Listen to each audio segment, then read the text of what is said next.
বিশ্ব নারী দিবস উপলক্ষে নারী উদ্যোক্তাকে সম্মাননা জানালো প্রিমিয়ার ব্যাংক লিমিটেড। গত 10 মার্চ রাজধানীর গুলশানে একটি হোটেলে এ আয়োজন হয়।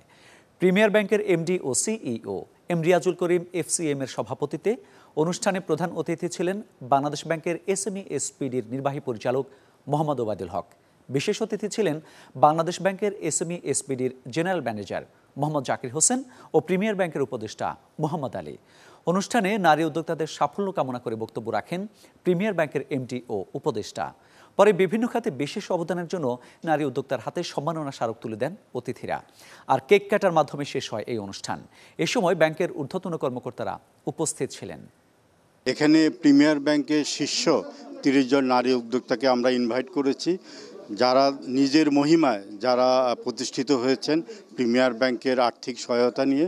তারা সবাই সফল হয়েছেন, তারা অর্থনীতিতে কন্ট্রিবিউট করছেন। আমাদের এসডিজির যে গোলগুলো আছে সেই গোলগুলোর মধ্যে যেটা ইনইকুয়ালিটি আছে সেই ইনইকুয়ালিটি দূরীকরণে তারা কাজ করছেন। সেই জন্য আজকে আমরা তাদেরকে এখানে সম্মানিত করেছি এবং ভবিষ্যতে প্রিমিয়ার ব্যাংক অনেক নারী উদ্যোক্তাদেরকে নিয়ে তারা প্রিমিয়ার ব্যাংক এই প্রোগ্রাম করবে এবং শুধু ঢাকাতে না, ঢাকার বাইরেও বিভিন্ন বিভাগীয় শহরে আমরা এরকম আয়োজন করব।